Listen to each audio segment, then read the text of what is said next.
Let's go to your calls on this. Can Trump seriously stand in 2024? James is down in London. James, what have you got for us? Hi. Ian. I'm just saying that he will stand, Ian. He will become the Republican nominee. He will do the standoff against Joe Biden, and there's a good chance he will win. Now, the reason why no one from the Democratic Party will run against Joe Biden is because they're all insane, and none of them would take any other states bar Democrat states. So you think he's going to do it? You think Trump will stand and he will win? I think he will stand and he will win. And tonight is a prime example because CNN have got him on tonight for an hour on a town hall. That's right. So if he's not dead and buried, why is CNN getting involved? Because this is nothing but a political witch hunt. Jesus himself will be convicted in New York. So, you're right. New York is a democratic state, but it's not North Korea, for goodness sake. It's still New York. Oh, come on, Ian. It's a grand jury. It's not... So the whole thing... So hang on. So the jury were all rigged in the sense that politically they were always going to find against somebody like Trump. The witness, the victim in this, she just lied. The other two women that came, they all lied as well. Nobody spotted this in the court. The judge didn't spot this. Even Trump's lawyer didn't suggest that the whole thing was rigged. So why do you think it was a stitch-up? Because it's nothing but basically... There's quite a lot of stitching up going on. There's an election apparently that was stitched up. Well, Ian, there has, because we had Russiagate, we had Ukrainegate, we've had January the 6th. If this were all civil cases, Donald Trump would be in jail for 100 years. Well, he might be. I mean, you got January the 6th. January the 6th. I mean, Trump doesn't come out of that squeaky clean.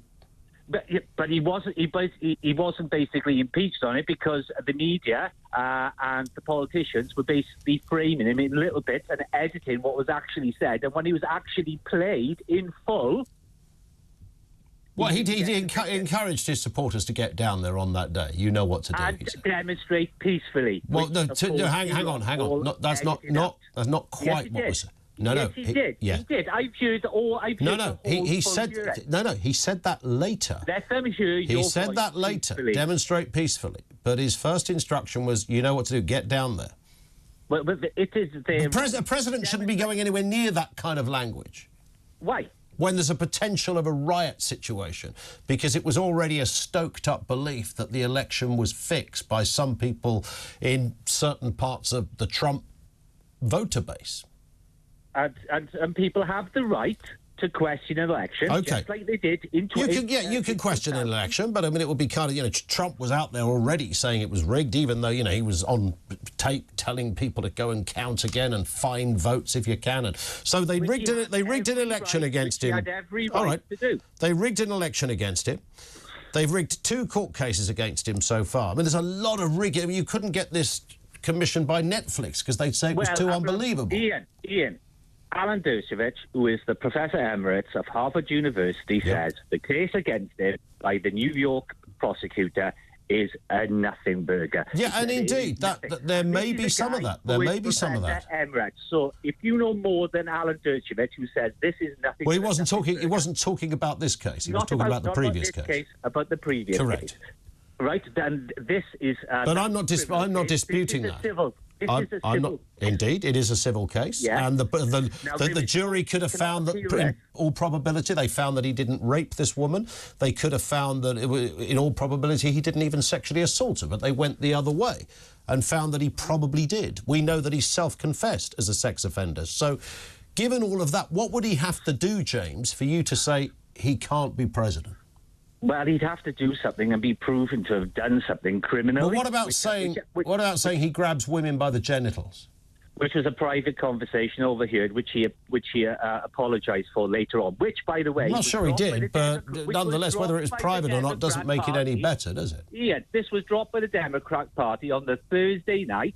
So they had Friday, the Saturday, and then you had the presidential debate on the Sunday. So we all know why this was laid out. We don't care why it was laid out. We know what he said, is my point. It didn't work. Well, no, it didn't. You're absolutely right, which is why I'm asking the question, despite knowing of his self-confession, of his sexual proclivities. He has to have done something that you can criminally prosecute him for. Now, he hasn't, and he will be president-elect in November the 10th, 2024, and there is nothing the media or anybody else can do about it. The media, there is a sort of belief the media don't want him. I think the media are actually quite... I mean, I can't wait for him to return. For 4 years, you ate out on him. For 4 years, you ate out on him. James, he's not your dad.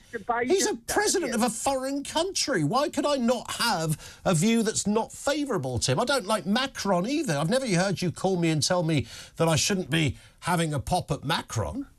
Well, I'm just saying, if you can have a go at Donald Trump, then have a go at Biden, because Biden... We haven't stopped having a go at Biden. We've had about 7 pops in 40 minutes. OK. Who's Tara Reid then, Ian? What about Tara Reid? Do you know who she is? Yeah, of course I know who she is. But what's that got to do with Donald Trump's case? You know about the accusation that was levied against Joe Biden? I know absolutely about the accusation. But unfortunately, Tara Reid mentioned that. Well, because we have mentioned that. We're not talking about that, though. That's like asking me why we're not talking about the Boer War when we discuss Ukraine. About what? No. You try to belittle what I... You can say, "Oh God," as much as you like. Well, no, I'm not. I'm trying to get to the point of because. But we are talking. He will be the Republican candidate in 2020. All right. If there was another tape of him saying that he likes grabbing women by the genitals, would that be enough for you, James? Would your fanboy? You're just grasping at straws now. Until you can prosecute this man in a court of law. Okay, so that's the only criteria. That's the only criteria. Then I'll go. So anything else about somebody's character can only be proved in a court of law. Well, no, I'm not talking about hearsay. I'm talking about somebody's character. Like, you don't like Joe Biden. I don't like Joe Biden. You're destroying President Trump's character. You're agreeing that his hearsay of he said. No, it's not hearsay. It's not hearsay of him saying he wanted to grab women's genitals. That's not hearsay. It's not hearsay, mate. He's supposed to rape this woman, and she told her 2 friends, and that's the evidence against Donald Trump. OK, so a jury decided on that. You can decide you don't believe the jury, James, and I'm not disputing your right to that. When Donald Trump said he likes grabbing women by the genitals, that's not hearsay, right? That's fair. No, he said it, and he apologised for it himself in 2016. OK, I don't remember him apologising, but let's assume he did apologise. OK, so that wasn't hearsay, though, right? He was saying that was bar talk. He shouldn't have said it, but he didn't know it was being recorded. Right, so he OK. Did apologize. OK, I don't remember the apology, but nonetheless, that's what he said, and he said it with a big old boast. And, of course, we're only talking about the most high-profile cases. There's multiple dozens more. You're talking like he said this live on air. He said this to a reporter. I'm talking about live on air. It doesn't matter when or how he said it. He said it. That's the point. That was barroom talk. You're bringing the man down. He's going to win, hands down. He's up against an imbecile. Are you related to him? Why would I be related to him? Because I'm actually trying to give him a fair... no, because I don't think a very powerful business multi-billionaire man requires your fair hearing generosity, James, nice as that might be as a human trait. But it's not unreasonable to say or ask the question, how many allegations would there have to be? How many examples would there have to be before you said maybe this guy isn't right for the job? Until you can prosecute him criminally, my opinion is the same. That man is the best chance for the United States to get out of the mire it's in at the moment.